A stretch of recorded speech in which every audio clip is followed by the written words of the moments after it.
Assalamualaikum warahmatullahi wabarakatuh. Selamat pagi semuanya. Bagaimana kabar kalian hari ini? Semoga kalian selalu diberikan kesehatan oleh Tuhan Yang Maha Esa dan semoga ilmu yang kita dapatkan hari ini dapat bermanfaat untuk kehidupan sehari-hari. Oke, jadi hari ini kita akan belajar tentang sifat-sifat keperiodikan. Ini masih berhubungan dengan materi kemarin, yaitu tabel sistem periodik unsur. Jadi dalam unsur itu kan ada banyak. Nah, dalam unsur tersebut dikelompokkan berdasarkan nomor atomnya. Pengelompokan berdasarkan nomor atom ini bukan tanpa alasan, yaitu karena jika suatu unsur disusun urut berdasarkan nomor atomnya, maka akan memiliki kemiripan sifat-sifatnya dan akan berulang secara periodik. Sifat-sifat apa saja yang akan kita pelajari ini, yaitu ada sifat logam dan non-logam. Jadi unsur itu terbagi jadi dua, yaitu unsur yang bersifat logam dan unsur yang non-logam. Lalu ada jari-jari atom. Jadi suatu atom itu atau unsur memiliki jari-jari. Kan dapat dilihat bahwa unsur itu tersusun dari kulit-kulit atom yang terisi elektron. Nah, jari-jari ini merupakan panjang dari inti atom sampai ke kulit terluarnya. Ada energi ionisasi, yaitu kemampuan suatu elektron untuk melepaskan satu elektronnya. Lalu ada afinitas elektron, keelektronegativitas. Oke, langsung kita mulai, yaitu hukum periodik. Nah, hukum ini menyatakan sifat unsur merupakan fungsi dari nomor atom. Jadi seperti yang saya jelaskan tadi, bahwa nomor atom ini menjelaskan sifat dari unsur tersebut yang akan berulang secara periodik. Nah, unsur-unsur dalam satu golongan yang sama akan memiliki elektron valensi serta konfigurasi elektron yang mirip, sehingga unsur dalam segolongan ini memiliki sifat yang hampir mirip seperti golongan 1A, yaitu unsur litium, natrium, kalium, rubidium, dan cesium. Mereka memiliki unsur yang mirip, yaitu merupakan unsur logam yang memiliki sifat yang reaktif. Reaktif dalam hal ini yaitu mereka mudah bereaksi dengan udara. Lalu unsur-unsur yang dapat dalam satu periode dari kiri ke kanan, sifatnya ini akan berubah secara teratur. Jadi maksud dari sifat berubah secara teratur ini, contohnya yaitu dalam satu periode itu contohnya sifat logam ini akan berubah seiring dari kiri ke kanan, yaitu dari kiri ke kanan dia akan semakin non-logam. Pertama, logam dan non-logam ya seperti tadi. Nah, unsur-unsur mempunyai sifat konduktor atau penghantar listrik yang baik. Sedangkan unsur yang non-logam memiliki sifat non-konduktor atau dia sebagai isolator, atau tidak dapat menghantarkan listrik dengan baik. Nah, dalam sistem periodik, unsur logam berada di sebelah kiri dan unsur non-logam berada di sebelah kanan. Nah, sifat kelogaman ini dari kiri ke kanan dalam satu periode ini semakin lemah, sehingga dalam satu periode yang sama, sifat logam dari suatu unsur akan semakin non-logam. Nah, sifat logam dan logam ini dipisahkan oleh garis diagonal yang dari sini unsur yang ini.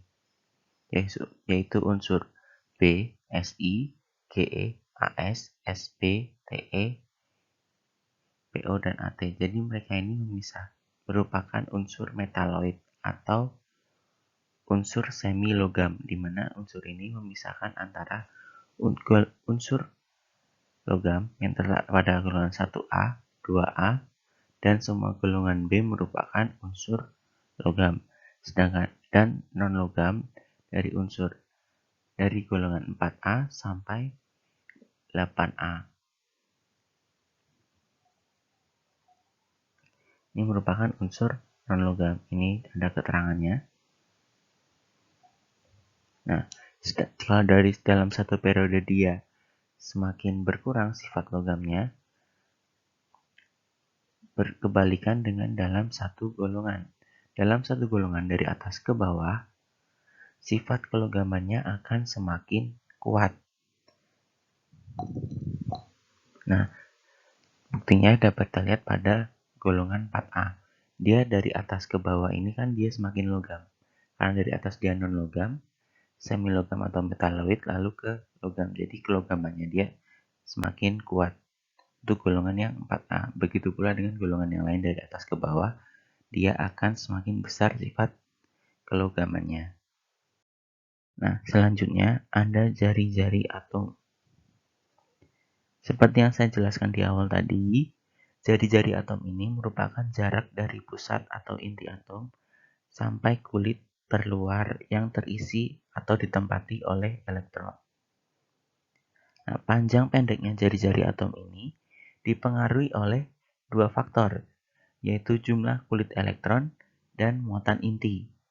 Jumlah kulit elektron ini menyatakan jika jumlah kulitnya semakin banyak, maka akan semakin panjang jari-jari atomnya.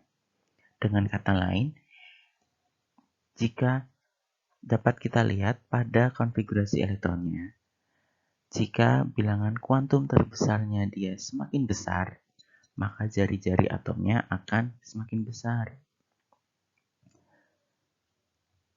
Contoh, dua unsur atau atom, yang satu dia memiliki dua kulit, sedangkan yang satunya memiliki 3 kulit. Maka jari-jari atom yang memiliki 3 kulit akan lebih besar daripada atom yang memiliki 2 kulit. Seperti itu. Nah, bagaimana jika jumlah kulitnya sama? Maka kita lihat pada faktor kedua, yaitu muatan inti atom. Muatan inti atom ini biasanya terjadi dalam satu periode yang sama. Nah, muatan inti atom ini menyatakan semakin besar muatan intinya, atau dalam artian kita lihat nomor atomnya atau konfig nomor atomnya, maka gaya tarik inti atom terhadap kulit terluar dari suatu atom akan semakin kuat, sehingga elektronnya akan lebih mendekat ke inti atom atau jari-jarinya semakin kecil. Nah, kecenderungannya dalam satu periode, biasanya muatan inti ini terjadi atau cenderung dalam satu periode. Jadi kan satu periode itu mereka memiliki kulitnya jumlahnya sama, tapi muatannya yang berbeda atau nomor atomnya berbeda.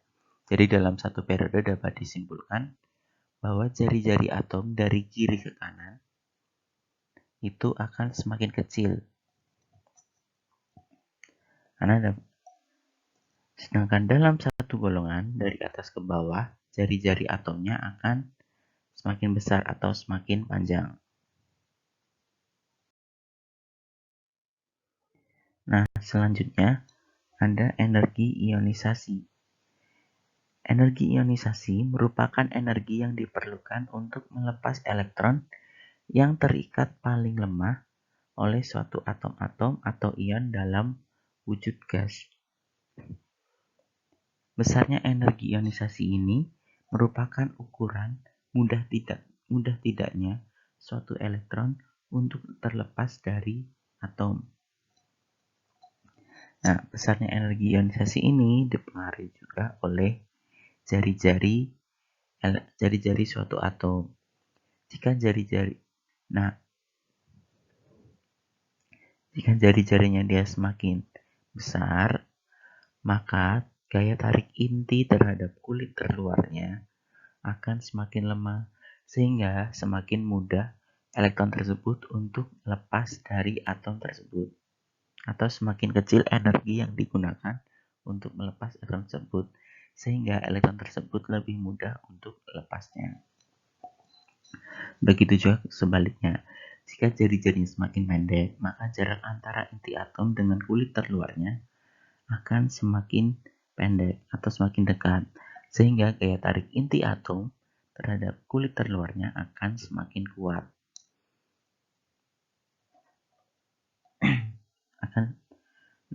Sehingga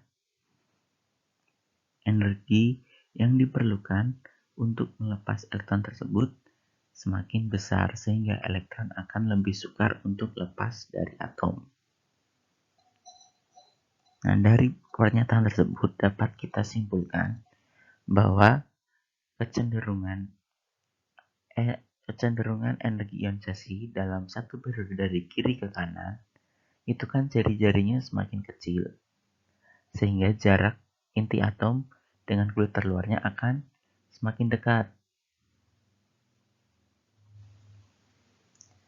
Nah, jarak inti atom yang semakin dekat ini akan memperkuat gaya tarik inti atom dengan kulit terluarnya, sehingga energi yang dibutuhkan untuk melepas elektron tersebut akan semakin besar, atau energi ionisasinya akan semakin besar, sehingga elektron akan sukar untuk lepas dari atom, atau atom tersebut sukar untuk melepas elektronnya. Sedangkan kecenderungannya dalam satu golongan dari atas ke bawah itu kan jari-jarinya semakin besar, sehingga jarak inti atom dengan kulit terluarnya akan semakin jauh. Nah, jarak yang semakin jauh ini akan membuat gaya tarik inti atom terhadap kulit terluarnya semakin lemah, sehingga energi ionisasi yang dibutuhkan semakin kecil. Energi ionisasi yang kecil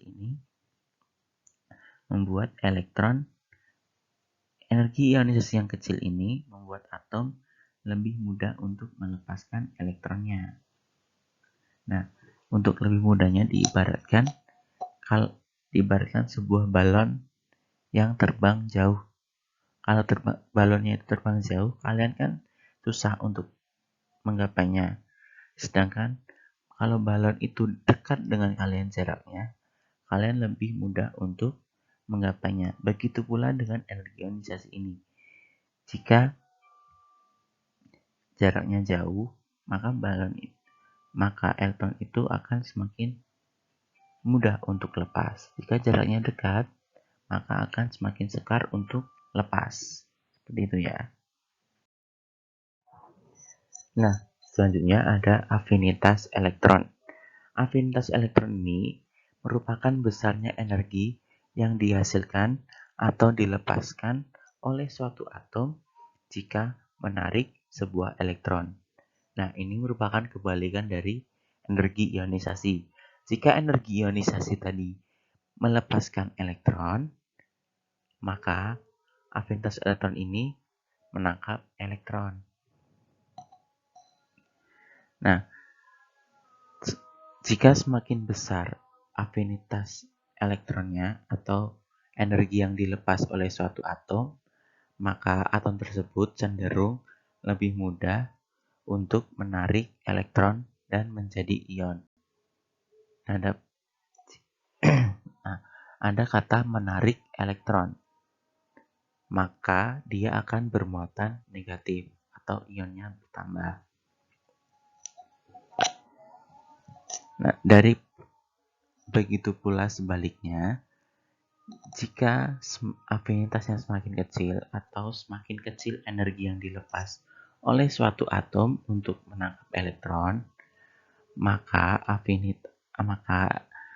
atom tersebut cenderung sukar untuk menangkap elektron. Sehingga dari pernyataan tersebut dapat kita simpulkan kecenderungan dalam satu periode dari kiri ke kanan suatu unsur afinitas elektronnya akan semakin besar sehingga dia lebih mudah untuk menangkap elektron. Sedangkan dari atas ke bawah, dalam satu golongan dari atas ke bawah, afinitas elektronnya menjadi semakin kecil sehingga dia sukar untuk menangkap elektron. Jadi prinsipnya itu hampir sama dengan energi ionisasi. Bedanya kalau energi ionisasi dia melepas elektron, kalau afinitas dia menangkap elektron.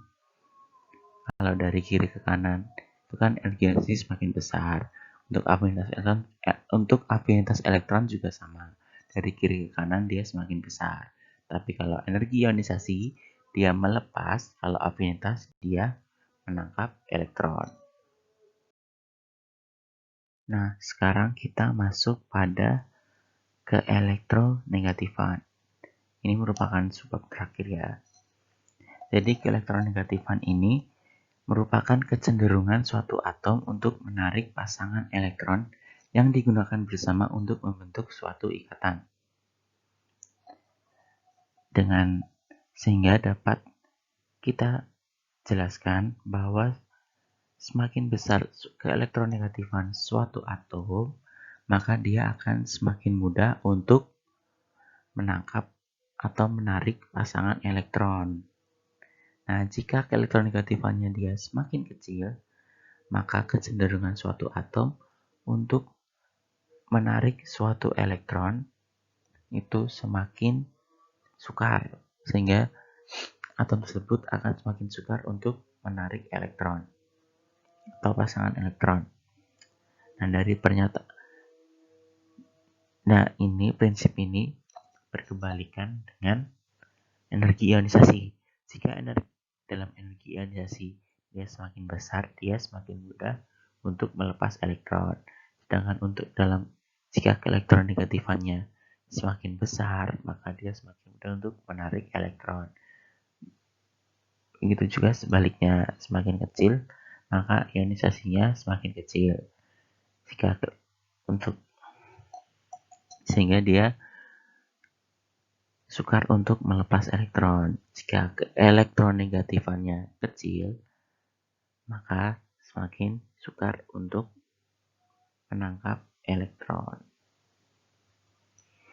Nah, dari pernyataan tersebut dapat disimpulkan dalam satu periode dari kiri ke kanan, ini dapat kalian lihat bahwa keelektronegatifannya itu semakin besar sehingga semakin mudah untuk menarik pasangan elektron. Nah, sedangkan kecenderungannya dalam satu golongan dari atas ke bawah, kalian lihat ini elektronegatifannya semakin kecil sehingga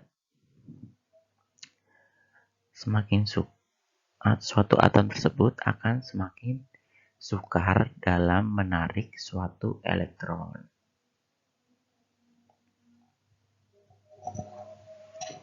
Nah, jadi 3 sifat suatu unsur, keperiodikan suatu unsur yaitu energi ionisasi, afinitas elektron, dan keelektronegatifan ini bergantung pada jari-jari atom atau dapat kita lihat pada jari-jari atom. Jika dalam satu periode dari kiri ke kanan, jari-jari atomnya semakin kecil, maka energi ionisasinya semakin besar. Afinitas elektronnya semakin besar. Keelektronegatifannya juga semakin besar. Nah, sedangkan kecenderungan dalam satu golongan, jari-jari atom itu kan bertambah besar atau jaraknya semakin besar. Sehingga energi ionisasinya semakin kecil, afinitas elektronnya semakin kecil, keelektronegatifannya semakin kecil.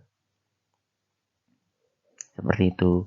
Hal ini karena jarak antara inti atom dengan kulit terluarnya itu semakin jauh sehingga gaya tariknya semakin lemah. Seperti itu. Nah, gaya tarik yang semakin lemah ini membuat elektron mudah lepas. Jadi, energi ionisasinya lebih kecil. dan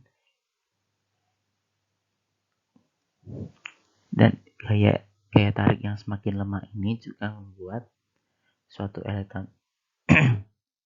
atom tersebut semakin sukar untuk menarik elektron. Seperti itu.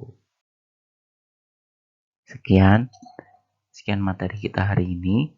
Jika masih ada pertanyaan, boleh sekali untuk tanya langsung kepada saya. Jangan malu untuk bertanya agar lebih jelas. Sekian materi yang dapat saya sampaikan hari ini. Jika masih ada pertanyaan, boleh ditanyakan. Wassalamualaikum warahmatullahi wabarakatuh.